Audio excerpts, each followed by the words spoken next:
En un clic de baguette magique, Lydia, 19 ans, remodèle son image. Ça va, je suis belle aujourd'hui. Cette animatrice dans les cantines scolaires est une accro des filtres embellisseurs disponibles sur les smartphones. Après, il y a celui-là qui fait vraiment gonfler les lèvres. En plus, ça fait des taches de rousseur et maintenant, les filles, ils aiment beaucoup les taches de rousseur. J'aimerais ressembler à cette photo. J'aimerais bien ressembler à ça, mais avec moins de taches de rousseur, mais plus les lèvres et le nez. Ça fait vraiment beau. Ces selfies, Lydia les poste sur les réseaux sociaux. De fausses photos d'elle-même. C'est qui là sur les photos? C'est toi ou c'est du fake? C'est les deux. Ça peut être moi et du fake. Après, des fois, sans filtre, c'est moi, et avec filtre, ça peut ne pas être moi. Et ça t'embête pas, ça, que ça soit du faux? Non. Non, ça m'embête pas du tout. Un filtre, ça rend vraiment beau. Pour ressembler en vrai à sa photo retouchée, Lydia est prête à passer du selfie au bistouri. Elle veut se faire des injections aux lèvres. Elle les a déjà volumineuses. Elle les voudrait XXL. Volumineuses, elles sont pas assez. Toi, ça ne te perturbe pas de faire de la chirurgie esthétique à 19 ans? Moi, de refaire de la chirurgie esthétique par rapport à mes lèvres, non, ça me dérange pas du tout. Non. Pas du tout. Après, j'ai ma copine aussi qui les a fait. Du coup, c'est ça aussi qui me donne envie de faire, parce qu'elle a un beau résultat, ça lui fait de belles lèvres. Je sais pas, ça a changé tout sur son visage, ça a vraiment tout changé. Une plage idyllique, une villa de luxe face à la mer. La fameuse copine s'appelle Thaïs. 19 ans elle aussi. Les lèvres déjà refaites 4 fois. Dominicaine, 16 anges.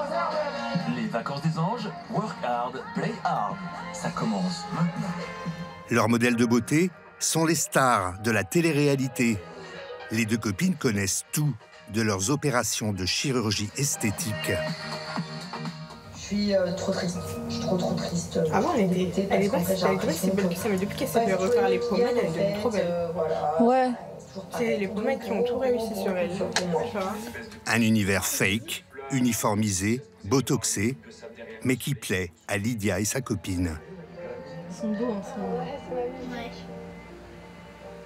Moi, ce qui me plaît, c'est déjà leur caractère, puisqu'elles ont tout un caractère explosif. Et c'est important, ouais, tout différent, et c'est très important. Et au-delà de ça, leur physique, elles sont refaites, en fait, elles ont tout pour elles. Elles ont tout pour réussir et pour percer dans ce milieu, et c'est ça qui est top, en fait. Pour Lydia, c'est le grand jour. Je stresse. Première injection aux lèvres, à seulement 19 ans. L'âge légal en France, c'est 18 ans. Alors Lydia, un peu inquiète? Stressée? Un peu beaucoup, oui. Ah. Je vais faire des aiguilles. Comment ça va se passer, tu penses? Si je tiens la main de taille, je pense que tout va bien se passer. Sinon, Il n'y a voilà. pas de raison que ça se passe mal. Bienvenue. Bonjour. Laurence Bénoache, 46 ans, Bonjour. est chirurgien plasticien et esthétique. Elle exerce à Paris depuis 15 ans. Bonjour. Alors, c'est pour qui? C'est pour moi. Très bien. Alors, vous, pourquoi? Pour des injections aux lèvres. Injection dans les lèvres. Vous avez quel âge? 19 ans. Je vais sur mes 20 ans le 21 avril. Ah, bientôt? Oui. Bravo. On va examiner la bouche, on va voir un petit peu ce que vous avez envie de faire. Venez vous asseoir. Ah, vous avez amené des photos? Oui. Alors, montrez-moi. Oui, vous les avez trouvées où? Je les ai trouvées sur Instagram. D'accord. Et Vous suivez quelqu'un sur Instagram? Oui, Maëva Guénam. Et Maëva Guénam, elle a presque la même bouche que celle-ci. Donc, Maëva Guénam, elle est maquilleuse, elle est quoi? C'est une influenceuse. D'accord. Et elle a fait les Marseillais. D'accord, c'est un petit peu gonflé pour vous par rapport à votre visage. On va faire quelque chose de joli. Donc là, il faut marchander avec le... Alors, oui, un petit peu, c'est-à-dire qu'en fait, elles viennent avec une idée qu'elles ont trouvée sur Instagram, leurs photos de Snapchat revisitées, etc. Et on négocie parce qu'on ne veut pas qu'elles aillent dans les excès. On est obligé d'accepter quelque chose parce que ce sont des jeunes qui n'ont pas l'habitude qu'on leur refuse quoi que ce soit. Laurence doit jongler entre ce qu'elle estime être raisonnable et les concessions pour que sa patiente n'aille pas voir ailleurs. Voilà. On va commencer, hein? Vous êtes prête? La médecin lui injecte de l'acide hyaluronique, une molécule de synthèse utilisée aussi pour combler les rides. Vous êtes prête? Un produit dont l'effet dure 1 an et demi en moyenne. Parlez-moi des vacances. Tout à fait, oui. Et très prisé par les Déjà, jeunes. vous allez regarder. On a mis 0,25 quand même. Chez les médecins, c'est une révolution. Depuis 2 ans, les 18-35 ans font désormais plus de chirurgie esthétique que les plus de 50 ans. Non, ça se défend, non. Les médecins ont même donné un nom à ce phénomène. Beaucoup, là. On appelle il y a l'histoire du Snapchat syndrome. Le Snapchat syndrome, voilà, qu'on a décrit, nous les médecins qui nous occupons des jeunes. Ça veut dire qu'en fait, ils prennent une photo dans Snapchat, ils font des filtres et ils viennent nous voir en nous demandant de ressembler à leurs filtres. Alors ce qui est extraordinaire, c'est qu'ils ne nous demandent pas de ressembler à un acteur qui n'est pas eux. Où on pouvait encore leur répondre, c'est pas vous, c'est difficile. Là, ils viennent avec la photo d'eux-mêmes, transformée. Et c'est une demande d'embellissement et pas de rajeunissement. C'est ça qui est nouveau. C'est joli, là, ça suffit. C'est bon. Laurence lui a injecté 0,7 millilitres, 2 tiers de la seringue. Tarif, 350 €. Lydia les avait mis de côté depuis 1 an. Des économies réalisées pendant le confinement. Ah si, elle est... en fait, quand je suis allongée, ça se voit pas C'est vraiment. pour ça que je voulais que vous vous asseyez, voilà. Quand on est assise, on voit mieux le résultat. Ah si, c'est beau. C'est joli, ça vous plaît? Ah ben voilà. Il faudra attendre 24 heures pour le résultat définitif. Merci beaucoup. Je vous en prie.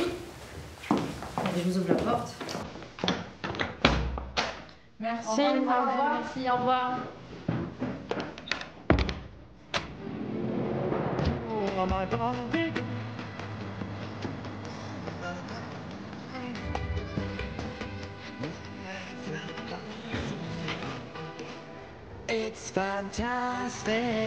Symbole de cette nouvelle génération décomplexée par rapport à la chirurgie esthétique, Maïsan, 24 ans, l'une des stars de la télé-réalité. Elle revendique 440 000 abonnés sur les réseaux et 147 de QI. Ma routine, c'est de photoshopper ma tête. Je peux photoshopper absolument toutes les zones de mon corps. Du coup, moi, ce que je fais en général, c'est que j'affine mon nez. Mais bon, ça devrait plus être d'actualité parce que maintenant, je l'ai refait. Et je peux aussi faire, du coup, la taille de la bouche. Donc, c'est du Botox gratuit. Moi, la mienne est déjà assez énorme parce que j'ai mis au moins 4 seringues là-dedans.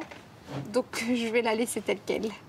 Il y a un vrai diktat de l'apparence et j'y participe un petit peu dans le sens où, moi aussi, je mets des photos qui sont clairement modifiées en fonction des tendances. Je me montre telle que j'aimerais être. Mais Maïsan ne se contente pas de transformer son corps virtuellement. Elle est passée par la chirurgie et la médecine esthétique déjà 10 fois depuis ses 18 ans. Ça, c'est moi quand j'aurai fait toutes mes opérations. C'est mon objectif de vie. Qu'est-ce que tu as changé en toi? J'ai fait le nez une première fois, mais comme j'étais trop jeune, le cartilage a repoussé. Parce que je l'ai fait trop tôt, j'ai pas écouté le chirurgien. Et donc le cartilage a repoussé et ma bosse est revenue. Donc j'ai dû le refaire une 2e fois. Et cette fois-ci, je l'ai fait au laser. Et là, il est tout neuf, il a 10 jours. Je vous le présente. Il s'appelle Richard. J'ai fait les seins. Alors, donc, c'est Fatima et Zora. Et ils ont des prénoms parce que c'est des êtres à part entière. Et ils sont très heureux de vivre avec moi, d'ailleurs. Je suis un bon hôte pour eux. C'est un peu comme des locataires. Du coup, j'ai fait ça. Ensuite, j'ai fait les lèvres. Donc, j'ai fait 4 fois les injections. J'ai envie de ça. J'ai fait du Botox. Ici et ici, pour remonter un petit peu les yeux. Parce que j'avais un regard fatigué, j'avais des rides. Mais ça, faut refaire. Et j'ai fait la jawline, donc c'est le contour du visage. Oh, j'ai fait mes dents aussi. Elles sont neuves. C'est des facettes. La prochaine étape, c'est quoi? Des fesses XXL? Ben, j'aimerais bien me rapprocher un peu plus de ma brate. Et justement, ben, avoir des cuisses plus grosses ou des fesses beaucoup plus grosses aussi. Ou avoir des fesses tout court, d'ailleurs. L'obsession de sa propre image est devenue pathologique. Comme beaucoup de filles de sa génération, elle souffre de dysmorphophobie, une vision déformée et négative de son apparence, au point de ne plus supporter son reflet dans le miroir, sans filtre. Il y a quelques années, quand les filtres ont commencé à sortir sur Instagram et sur Facebook, je ne me maquillais qu'à travers les filtres en fait. Je posais mon téléphone comme ça, j'activais mon filtre et au moins j'avais pas besoin de voir mon reflet dans le miroir. Je voyais juste le reflet du filtre et je me maquillais, donc j'étais dans un déni complet. Hein. J'étais persuadée de ressembler à ça. Moi, j'avais plus conscience des traits de mon visage, quoi. Limite, je me regardais tellement à travers les filtres que je me persuadais que je ressemblais à ça. J'étais complètement tarée, oui. Maïsan en a parlé à sa psy. Depuis, le trouble s'est un peu estompé. Je n'ai pas arrêté dans le sens où je ne poste aucune story sans mettre de filtre. Je me poste jamais sans filtre, c'est pas possible. Mais par contre, j'essaie de faire un effort, de me rappeler à chaque fois, quand j'ai le réflexe de me dire « Ah, je suis jolie sur cette story », je me dis « Ok, c'est pas je suis jolie, c'est j'ai un filtre. Le filtre est joli. » Donc je me raisonne comme ça. La conséquence de son mal-être, le recours régulier à la chirurgie esthétique, devenue aujourd'hui presque une addiction. Sa maman Sabrina, commerciale, tente de freiner les ardeurs de sa fille. Je la condamne toujours. Pourquoi qu'il y ait d'abus, quoi, pour qu'elle soit raisonnable et qu'elle fasse ça avec parcimonie et que ce soit naturel et pas exagéré. Et donc ça veut dire que ce que j'ai sur la tête en ce moment, c'est pas exagéré.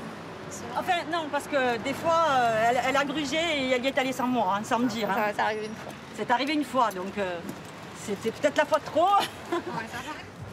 Rendez-vous ce jour-là avec le docteur Nicolas Larry.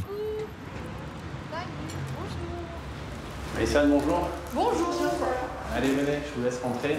C'est lui qui lui a refait son nez. Maïsan n'est jamais satisfaite. Elle a toujours de nouvelles demandes.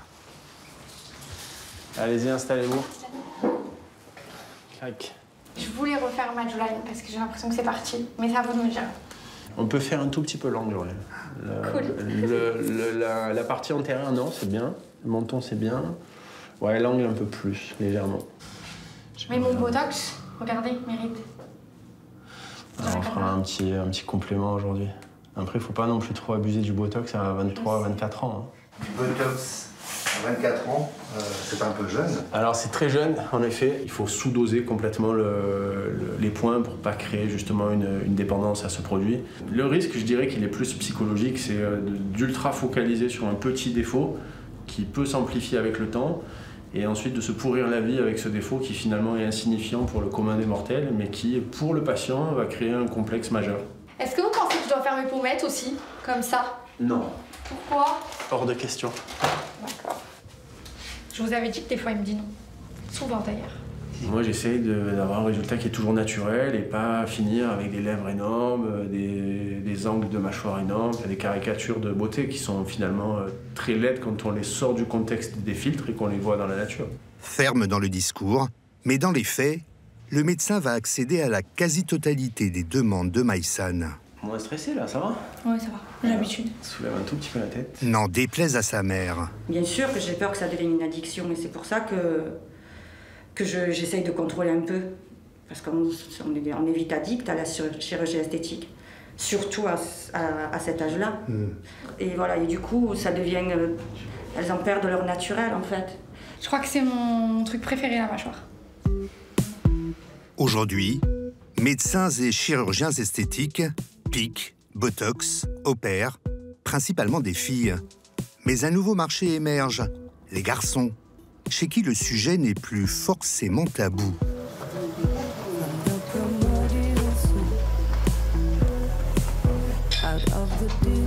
Robin, 20 ans, lui, rêve de notoriété. On va faire les abdos. Des complexes adolescents, des rondeurs, mais aussi l'envie d'être acteur et de faire de la télé-réalité. Robin s'est dit que la chirurgie esthétique pourrait lui donner plus de chance dans la vie. Avant l'opération, donc vraiment j'avais des gros joues, j'étais vraiment pas très beau. Et ça c'était avant la chirurgie, juste avant la chirurgie esthétique.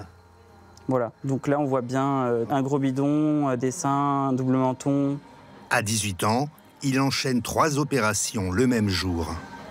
J'ai fait la bichectomie, donc ça sert à enlever les boules de bichat, donc qui sont des boules de graisse à l'intérieur des joues, à droite et à gauche. Et ça permet d'avoir un visage plus carré pour les hommes et plus fin pour les femmes. Ça permet de creuser. De creuser juste ici, voilà. La deuxième que j'ai faite, c'est le etching abdominal. Donc ça consiste à retirer les boules de graisse qu'on a à l'intérieur des flancs et les injecter au-dessus du muscle des abdominaux. Et la troisième intervention, c'est la liposuction des pectoraux, parce que en fait, j'avais un petit peu de graisse au niveau des pectoraux. Robin s'est également fait refaire les dents. Un jeune homme lui aussi symbole du diktat de l'image. Maintenant, on est dans une société où les personnes qui sont belles ont plus d'avantages aux personnes qui sont moins belles. Il ne faut pas se voiler la face au bout d'un moment. Donc voilà, c'est pas pour autant que la chirurgie esthétique et les salles de sport, comme j'y suis aujourd'hui, existent. Voilà, c'est pas pour rien. Robin habite pourtant bien loin des miroirs déformants de la chirurgie. Dans la campagne lorraine. Ah, ça c'est à Noël avec papa? Ouais, oh là là, c'est vieux, ça c'est avec 3-4 ans, c'est quand j'étais au travail à l'époque. Toutes ces opérations lui ont coûté 18 000 €, payés grâce à l'héritage reçu après la mort de son père, un chauffeur routier. C'est papa dans le jardin. Bah ça c'est quand on s'est connus. Ah ouais, Voilà. elle est belle cette photo quand même. Ouais, il y avait une complicité dans le regard. Sa mère, Cathy, 55 ans, est commerçante. Oh là là. Contrairement à la maman de Maïsan, elle ne s'est jamais opposée aux opérations de son fils. Ah bah moi je le trouve plus beau maintenant, mais je m'en rendais pas compte. Pour moi à 17 ans, il était déjà très beau pour moi, mais là aujourd'hui je me dis que non, il est beaucoup plus beau aujourd'hui. Désormais, c'est le monde à l'envers. C'est le fiston, déjà refait, qui pousse la maman à passer sous le bistouri. Le botox, eh ben, j'adore, ça se voit même pas, on n'a pas l'impression que je suis Botoxée. botoxée. J'ai fait de l'acide, comment tu dis, parce que moi j'ai... Il y a l'uronique. Voilà, donc maintenant ben, j'aime bien, ça se voit pas non plus. Hein. Et puis donc, alors ça c'est de la médecine esthétique, on n'opère pas. Par contre, j'ai pris rendez-vous début de l'année prochaine à l'hôpital, chez un chirurgien esthétique, et on va refaire mes paupières, on va les remonter, et on va refaire le cou. Enfin, on verra, mais ça, je suis En fait, partie. à 55 ans, il faut tout remonter. Voilà. Aujourd'hui, Robin a rendez-vous à Paris, dans la plus grande clinique esthétique d'Europe. Aujourd'hui, je vais à la clinique pour faire le soin EM Sculpt. Je vous en avais parlé sur mes stories dernières. C'est un soin qui permet d'augmenter le muscle et de diminuer les graisses sur la zone que vous souhaitez. C'est le ventre ou les fesses. Et aujourd'hui, on va faire le ventre. C'est parti. En médiatisant sa métamorphose physique, Robin s'est créé une communauté d'1 million d'abonnés sur TikTok.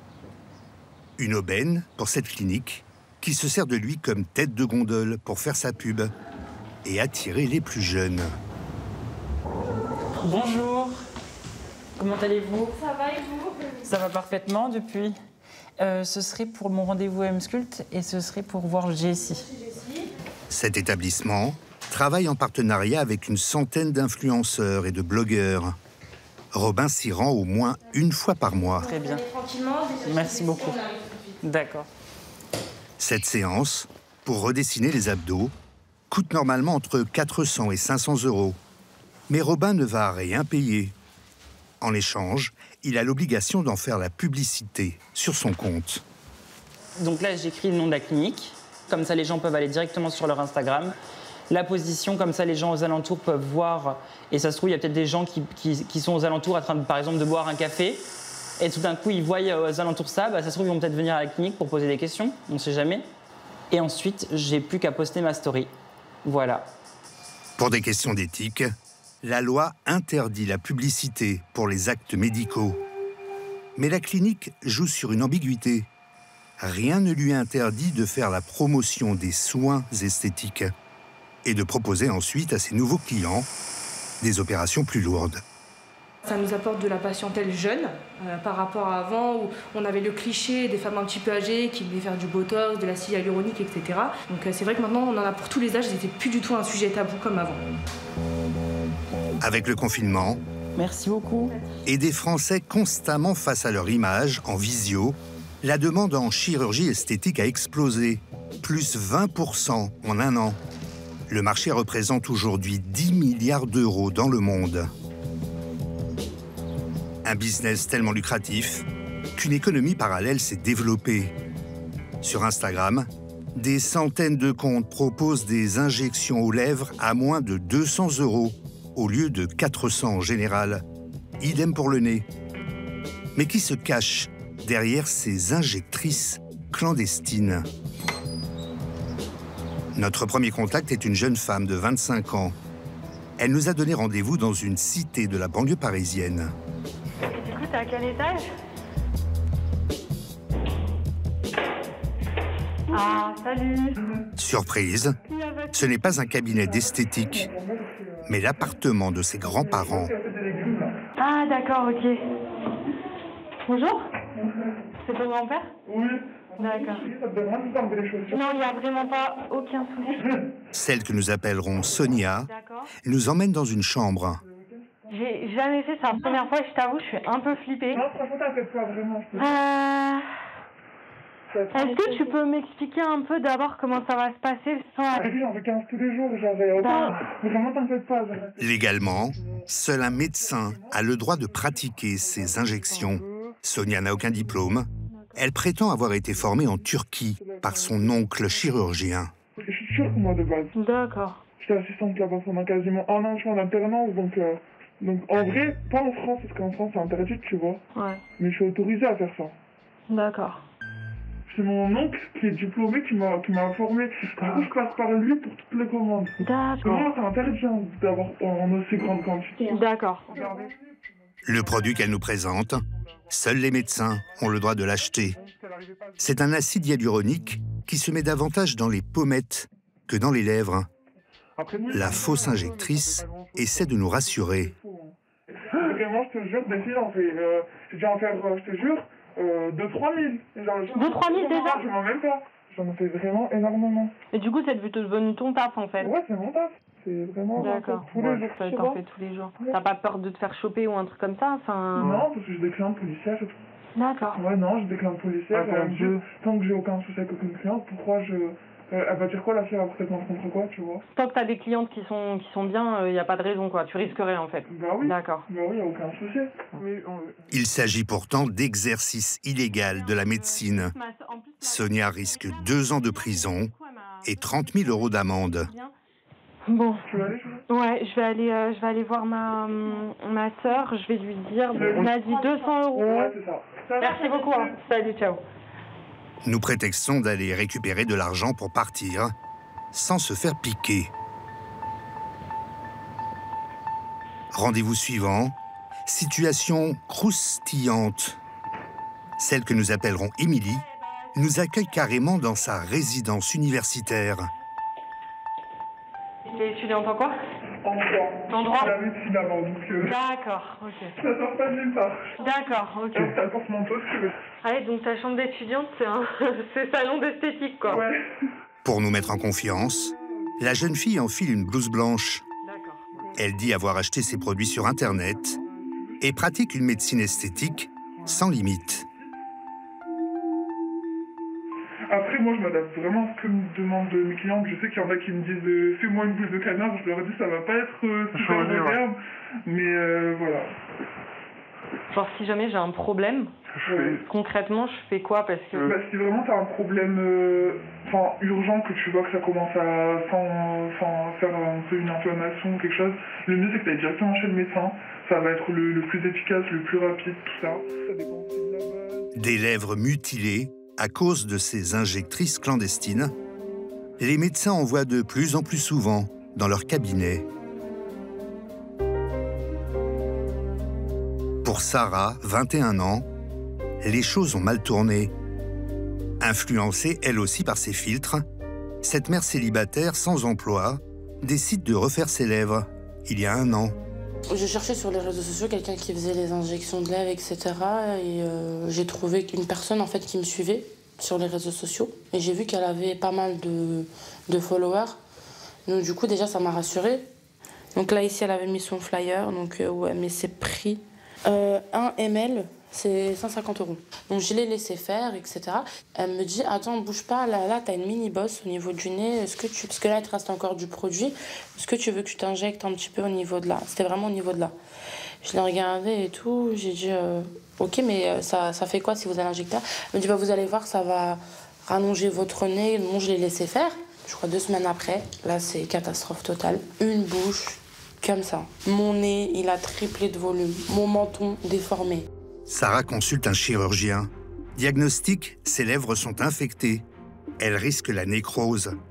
Il lui prescrit 4 mois d'antibiotiques. Il m'a dit, ce que t'as, ce n'est pas de l'acide hyaluronique. On t'a injecté de l'huile.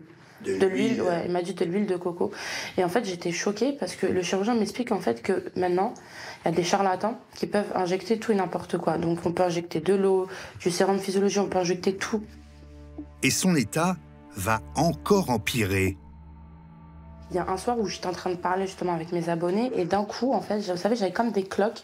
Sauf que ces cloques-là, en fait, elles ont éclaté en plein live, donc en direct. Et vous savez, il y a comme... c'était du pu, mais vous savez, c'était vraiment l'huileux. Donc de là, j'ai dit, en fait, c'est vraiment de l'huile. Plus je faisais, vous savez, j'appuyais sur les cloques quand ça sortait et plus ma lèvre a dégonflé. J'avais l'impression que tout le produit, en fait, il sortait de ma bouche. Sarah a porté plainte, mais n'a pas donné suite. Trop de contraintes. Après 4 mois de traitement, elle a récupéré ses lèvres. Mais les tissus à l'intérieur de sa bouche sont encore abîmés. Aujourd'hui, tu n'es pas dégoûtée par la chirurgie esthétique? Non, parce que c'est pas, comment dire... Non, je suis pas dégoûtée parce que c'est pas un vrai chirurgien qui m'a fait. C'est vraiment une fille. J'ai compris que c'était une fille qui était coiffeuse et qui m'a fait ça. Sarah n'exclut pas une nouvelle opération des lèvres, mais cette fois dans une vraie clinique de chirurgie.